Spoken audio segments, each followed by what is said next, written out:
Hello, everybody. My name is Mark Adams. I am the general manager at Altos, and I'm joined by Jeff Graves, our business strategist. Welcome to our monthly Altos webinar. If you're new to Altos, which I hope some of you are, a little bit of background on us. We deliver real-time housing market data that helps agents like you answer the question, how's the market? And our goal is to allow you to do that with confidence and authority.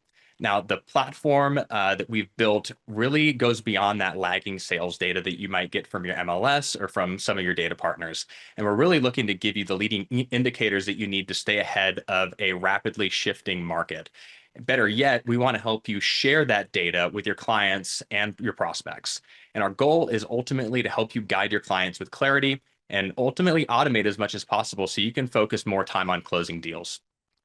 So each of our monthly sessions, today being one of them, will dig into a specific market. And that's really a focus on what's moving, what's slowing, and what you can expect next. So today, we're going to specifically looking at the pricing strategies within these markets. And we've chosen Florida for our deep dive using the Altos data. So we'll explore how the Sunshine State is performing compared to national trends, and then we'll zoom in on three major metro areas being Tampa, Orlando, and Miami. So although we're going to be focusing these insights on Florida, the markets that we chose to talk about today have a lot of parallels to most cities and states. So I am going to spotlight what these local signals mean for Floridians, but I'm also going to spotlight what this means for your area and allow you to see some parallels between these markets and your markets. And ultimately, the signals will help you learn how to communicate with your clients better and gives you a chance to learn how data can sharpen your edge and build market expertise.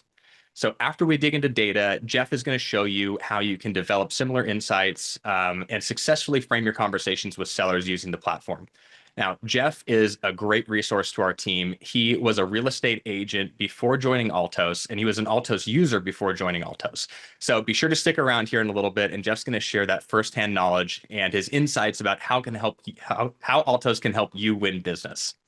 Okay, a couple of ground rule items here.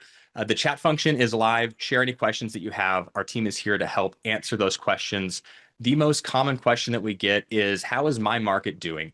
And unfortunately, we have 30 minutes set aside for today. So we can't dig into everyone's market, but Altos data does have market data for your area. We cover 99% of markets across the country. And really that is on a national, state, MSA, county, city, and zip code level. So we get pretty granular with the data. And we want to help you understand what's happening in your market. So a couple things here. First is that we're going to drop in the chat a link to our homepage where you can currently get onto the platform for free. We'll give you 3 free markets. There's no credit card required. It takes 2 minutes. There's a quick email verification. I know that we're all really good at multitasking, especially during webinars. So we can call it what it is and, scratch that itch really quick. If you don't have an account already, pop into the platform, sign up. It takes just a couple minutes. Next, we are going to send a link in the chat to allow you to schedule conversations with our team. So if you'd like, we can walk you through not only the platform, but also the market and your data. And our goal is to help you better understand what you're looking at and, more importantly, grow your influence as a market expert with the data. So without further ado, let's go ahead and dig into the data, and we'll start on a national level. So what we're looking at here is our dashboard, which if you are signing up right now, you will see as soon as you log on. And we're going to take a look at the national data within the dashboard. Now, before I go deep into the data, we do have this cool function where you can actually review at a high level a couple of data points in each market. It allows quick comparisons between certain areas. But because today we are going to be going deep into the data, we want to actually access the market report, which you're looking at now. So this is the big picture. Nationally, we're looking at a median home price of about $459,000, which is up about 2% from last year's high of $450,000. But what really is interesting is the median days on market, which we can access through this dropdown. Median days on market nationally has jumped from 49 days last year to 63 days this year, which is about a 29% increase, pretty substantial. When we combine that with inventory rising as well, we're seeing that inventory has climbed from 2 months supply to 2.6 months supply. This really signals a couple things, and we try and simplify a lot of this data on all of these market reports with the market action index. You can see ultimately we're moving towards a more balanced market, which is a positive thing. So we're going to talk about some pricing strategies today, and it's kind of hard to really give some great suggestion on a national pricing strategy because real estate's local, but we can talk about a couple things really quickly. First is that 41% of homes are getting price reductions right now. That is a very slight increase from last year, where we'd be looking at about 38% price decreases. And median price reduction of those listings is about 4%. And really only about 2% of those homes are having price increases at all. So nationally, this is a really good indicator that sellers are starting to get the message that the market is shifted, which is a trend we're going to get into here in just a little bit. But as we all know, real estate is local. So we are going to go back to the platform and we're going to start zooming into some more localized areas, starting with Florida. So this is a state report. And what we're looking at here is some really interesting information on Florida, where the national median list price is sitting at about $499,000. That is a little bit higher, about 9% higher than the national average. So we all know Florida tends to be a higher price market. But unlike the national trend, we're actually seeing some price adjustments. You'll remember we had about a 2% price increase in national level. We are down about 9% in Florida specifically. So more dramatically, Florida's days on market is actually stretching out further as well. So we went from about 70 days on market to 84 days on market this year compared to last. And that's a 20% increase and much stronger or a much more telling increase than the national data that we were looking at a second ago. And months inventory has jumped from 2.5 to 3.2. So that's a 27% increase there at all. And, you might be thinking, what's causing that? So what the data doesn't say, and what I want to talk about for a second, is that Florida is kind of a unique market. There are some contributing factors that are driving some of these changes that we're seeing. So Florida has seen, as a result of the pandemic, some pretty rapid heat up. And that really means that it has farther to fall after the pandemic boom is over. Secondly, the state has a fairly heavy reliance on out-of-state buyers, which means that they're going to be more sensitive to broader economic conditions, mortgage rate challenges, things like that. And third is that Florida has been in a building boom recently. So reflected in these inventory increases, which are rather substantial over the last 3 years, is a lot of new builds that are finally coming on the market. So there's a lot of different market conditions at play. Ultimately, what the critical insight here for agents is that 47.5% of homes in this market are doing pricing reductions, slightly higher than the national average. But what's encouraging is that the relist rate is still hanging about 8%. So that's really suggesting, again, that the sellers are realizing that pricing is important, that when they price correctly, the homes are actually moving. And we are now going to jump in a layer deeper, which is our MSA or regional report for Miami. So we're going to look at Miami, Fort Lauderdale here. Now, Miami is largely considered the luxury market in Florida. So there are a number of parallels between Miami and Florida and other cities with a luxury price point in their state. So we can really see this is apparent here. The average, or the median list price rather, is $750,000. That's 52% higher than the national average and 52% higher than the state average for Florida. But there's really been a dramatic shift. And we can see that in the median list price information. So we've gone from 899,000 down 10% to currently 750,000. Days on market is also increasing. 70 days on market to 84 days on market. That's really matching the state trend. So there's not a whole lot of information there. But the Miami market, as I mentioned, just like Florida, and probably more in Miami than the general state of Florida, did get a very steep increase of activity, both international and domestic, during the pandemic. So when we look at price per square foot, we can see we're sitting at a really high number at $402 per square foot. That's double the national average. So really, the premium price is now meeting that resistance from buyers that are more selective, and financing is a little bit tougher with interest rates increasing. So we can see a downward pressure on the pricing, and that's really reflected here with the price per square foot metric.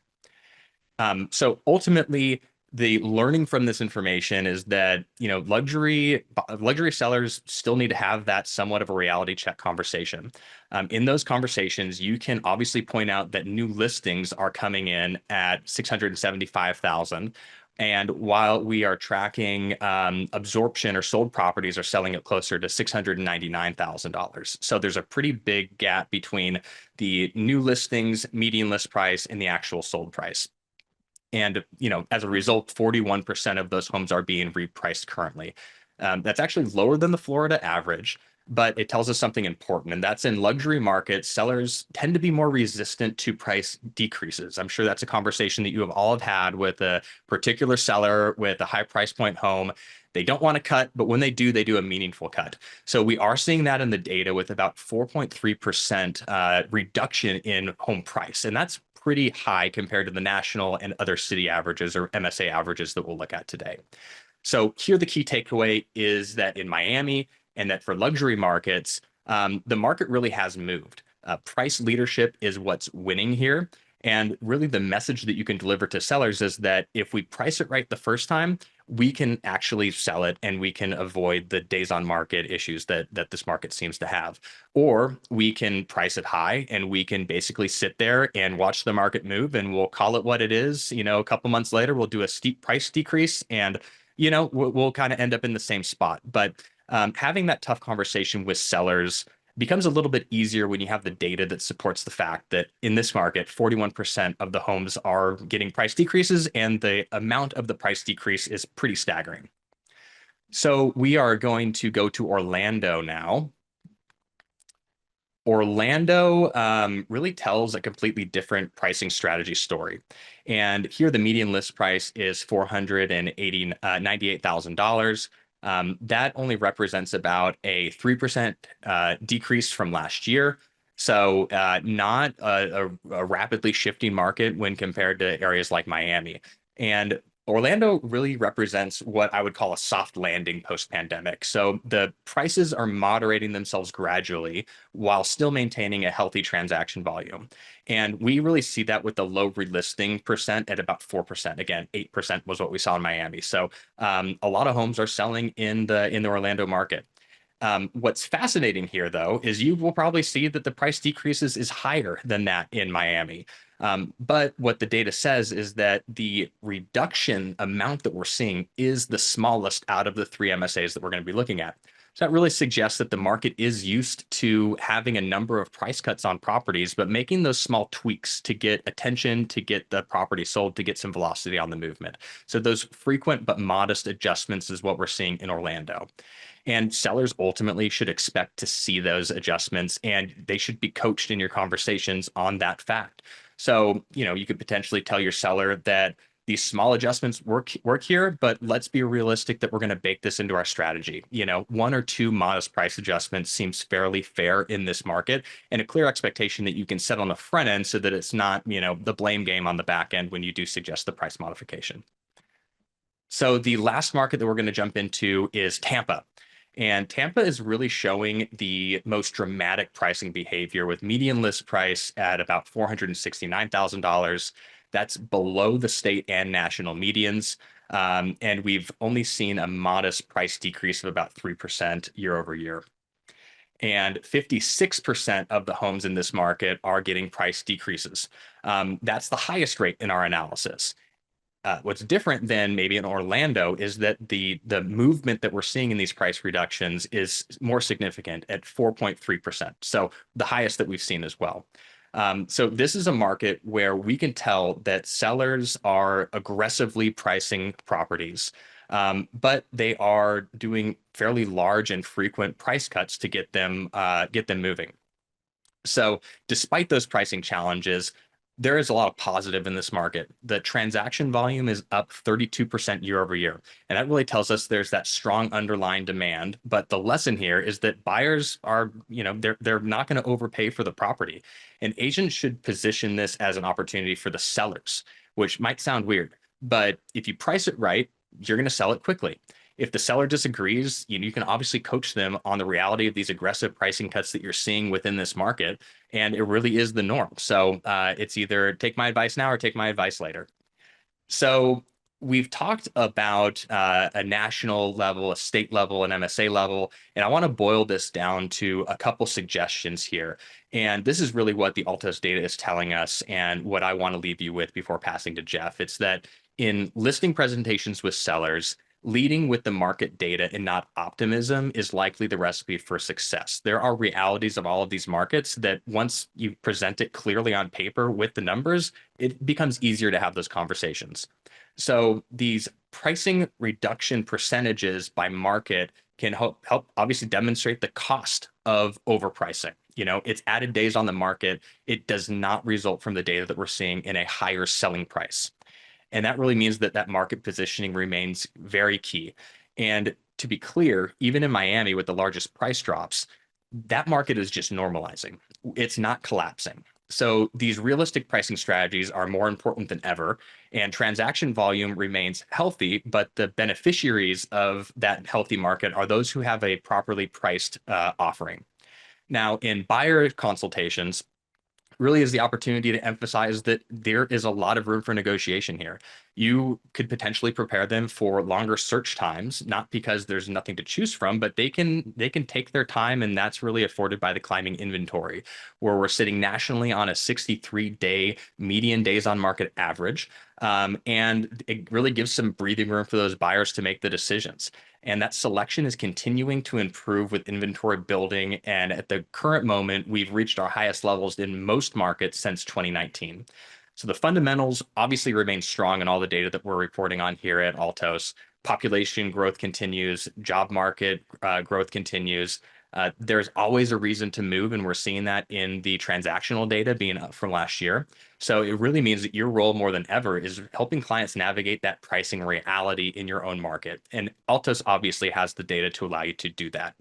So I'm going to pass to Jeff now. He's our business strategist, and he's going to walk you through how you can develop your own pricing strategies using the Altos platform. So Jeff, I'll have you jump in and take it away. All right. Thank you for that, Mark. Yeah, I appreciate the overview that Mark gave, the national view, the state level view, the MSA view area. And what you'll find is some of the similarities. We're going to dig into a zip code and a little deeper into that zip code. We're going to actually look at market segments. And you'll find that there's quite a correlation between what Mark was sharing and even down at that micro level view of the market. So let me share my desktop here. And as Mark mentioned, I had used these reports as a real estate agent for more than 6 years. I was licensed for 25 years in 2 different states. And so what I want to really share with you guys today is simply how to share this information in such a simple way that it's really impactful. So what I'm going to do is I'm going to take you on this journey. And this journey I'm going to take you on is how to develop a pricing strategy for your buyers or your sellers. And here's the thing, you're going to want to take your clients on this same journey. So let's get into it. The reports here that I've got displayed, this is for a particular zip code in Fort Lauderdale. And the one thing I want to point out, I'm not going to go through the report. Mark did a really good job of highlighting some things as he was going through the information, but the branding on the report. I want you to understand that these reports are designed to have your branding, your photo, your logo, your headline, your contact information, a link to your website, and whatever the dominant color is in your branding. So the reports are white labeled. They're designed to have your information on them. We're going to start out down at the very bottom of the report in the market segment area. Now, the first thing that I would have done as an agent is I would go into my MLS and I'm going to pull all the comparables for the neighborhood. That's going to give me my high price point and my low price point. The problem that we have is, well, that maybe is a pretty good size range. How do we narrow that down for our conversation with our clients? That's where Altos comes in. So the next thing you're going to do is with those comps and you have that range, you're going to come into your Altos account. You're going to scroll down to the very bottom. And based on those comparables, you've got a price range. And in our example, I'm just going to use what we call the upper price range. Now, let me explain what these market segments are. We take the inventory, we sort it by price, and then we just break them into 4 equal groups. So they're grouped by price. So this top one here, of course, is the top market. That's the 25% of the homes that are most expensive and currently on the market. And then each of these are going to have the same equal number of properties in them. And of course, the very bottom one would be the 25% of the homes that are the lowest priced. All right. So we're choosing the upper price range. Now we're going to spend our time right here. I'm going to minimize this here just a second. There we go. So this is our 5-year historical view, and we are looking at the median list price. There's 3 things that I want you to share with your clients. One thing is, we don't ever want to just go in and talk about charts. We actually want them to have some ownership in the information that we're sharing. So part of what we want to do is build that rapport, that credibility, and that trust, but we also want to set expectations with them. And we can do that in a way simply by educating them about the market. And when we educate them, what happens is it removes some of the emotion and they begin to think more logically. Why? Because they have more knowledge than they had before you came in the door. So this journey you're taking them on serves multiple purposes, but ultimately it's going to help you win more listings. So the 3 things we want to touch on in every single chart that we share is, and they're pretty obvious, today's number, where it was a year ago, and then the change, the overall change, right? Whether it's a percentage up or down or number up or down. But here's the thing, we need to provide the context of that change, not just the change itself. Oh, prices are up 10% over last year. No, we want to give them the full picture. And this does exactly that. We can see where prices were. We can see they moved up. We can see they started to drop at the end of January and February and March, and they're still dropping. Okay, that gives the full picture. That's what we want to be able to do with our clients. So those are the 3 things that we're going to want to cover when we talk about a chart. So now let's do this. Let's take a look at, I'm going to display the market segments, but we never want to start with price.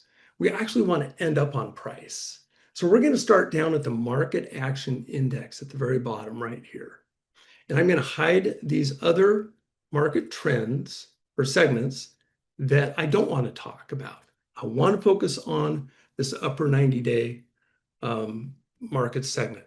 Now, I can talk about this and I'll talk about another chart and talk about another chart, but are they going to remember it? Probably not. So we have a tool for you. This is called a pricing strategy worksheet. It's very simple. What this does is it helps you stay on task with what you want to share.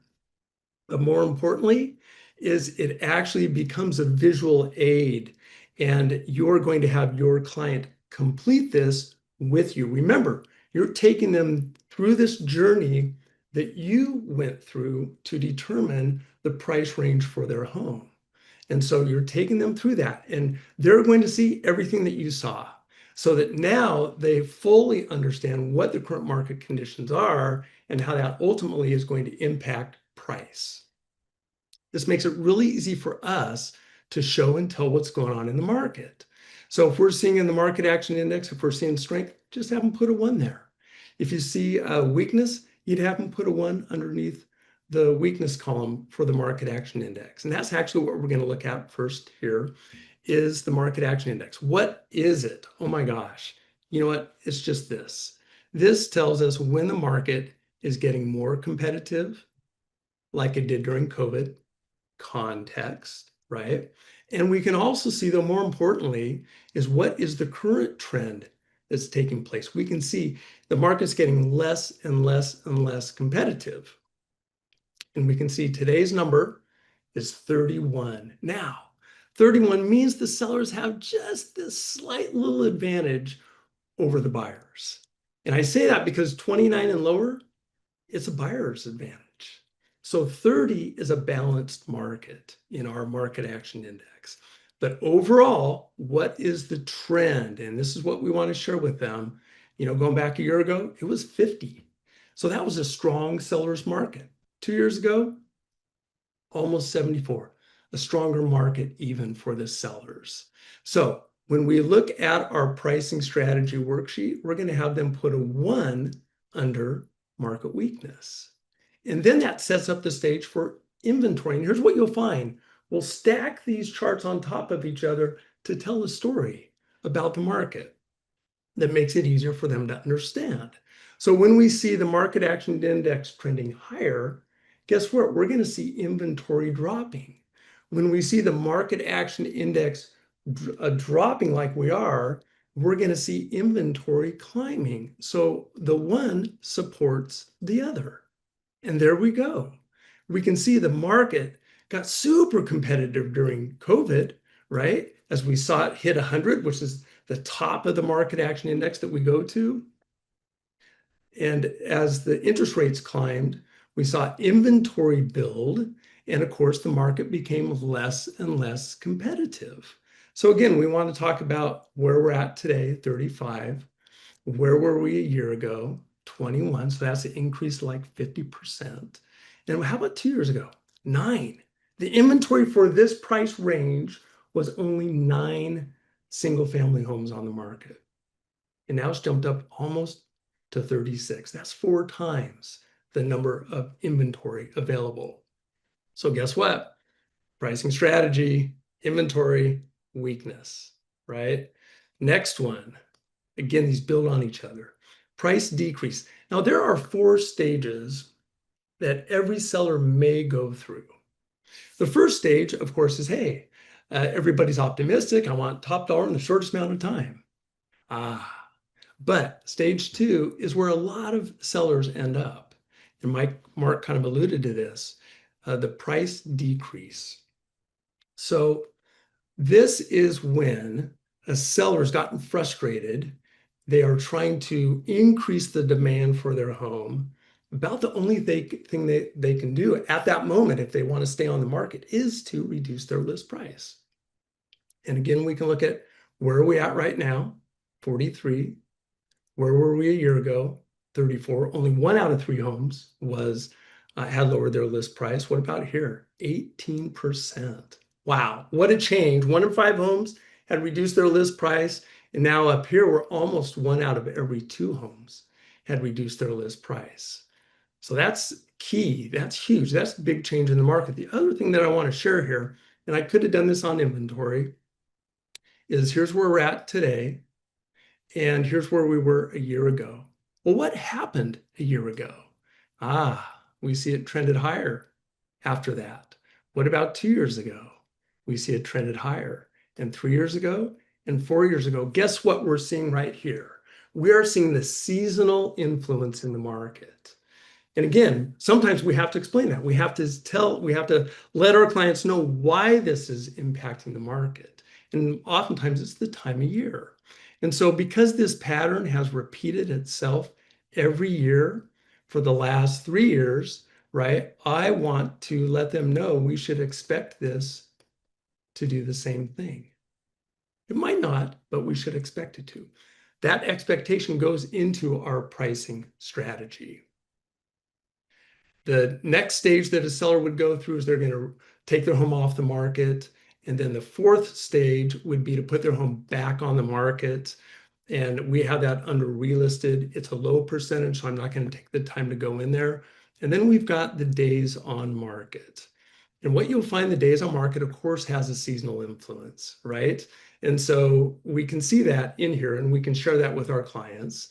But we can see the current days on market is 56.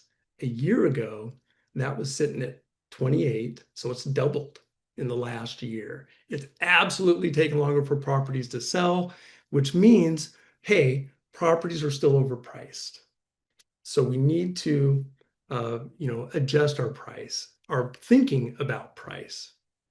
And then lastly, we would go into and take a look at price itself. And so, of course, today we're sitting here, 450. Here we're at 490. That's a $40,000 change. But what I want you to note here is look where price is dropping, right? Price is dropping in April, but if I uncheck this, price actually started to drop when we look at the entire market. It started to drop at the end of January and February. So what that tells me is this particular market segment happens to be a little bit stronger because it didn't see the dramatic price drop until April and May.